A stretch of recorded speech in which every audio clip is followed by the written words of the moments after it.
Hi, Ressio users. Today I would like to go over our company overview. A couple things have changed, and I want to point those out to you. So if I scroll all the way to the top, you'll see here's a company overview tab.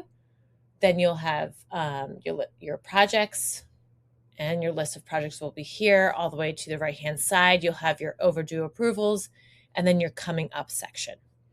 As always, at the top in the right-hand corner, you will have your get support. You will have your finder as well as your messages, and then your recent activity will always be there, which is on every page, but I'd like to point that out. So let's take a look at our projects. So what you will notice is new is our template. So now you can organize your projects by active, prospect, warranty, and template. And of course, we have our archive where you can archive all of your projects. And then as always, you can add a new project. And I want to point out that the template is now here under, is that always at the top? And then prospect, pre-construction, production, and warranty, project name, and then all of your important information, all the way coming down to the financial structure, team members, and then you can submit. But we're going to go ahead and we're going to go back.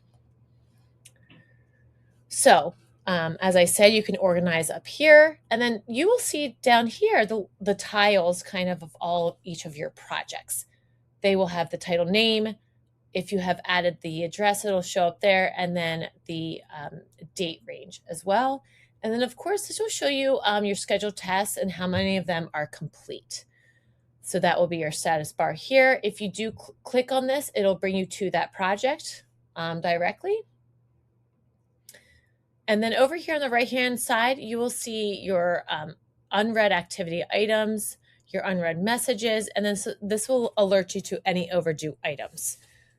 That will segue into our overdue approvals.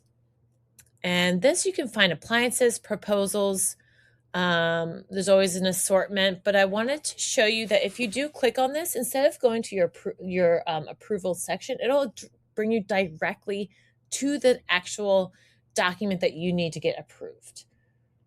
I'm going to go back and I will show you the same for a proposal. It'll bring you directly to that proposal. Okay, and then into the coming up section, this will show you what across all project what is coming up. I hope you found this helpful. As always, if you have questions, reach out to support or your customer success coach. Thanks so much for watching, and hope to see you soon.